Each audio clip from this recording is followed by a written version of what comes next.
يا أيها الذين آمنوا استجيبوا لله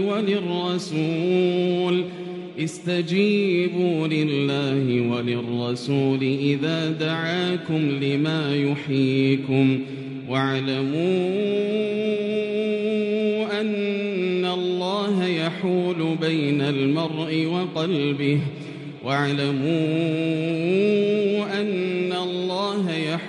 بين المرء وقلبه وأنه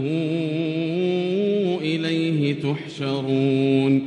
واتقوا فتنة لا تصيبن الذين ظلموا منكم خاصة واعلموا أن الله شديد العقاب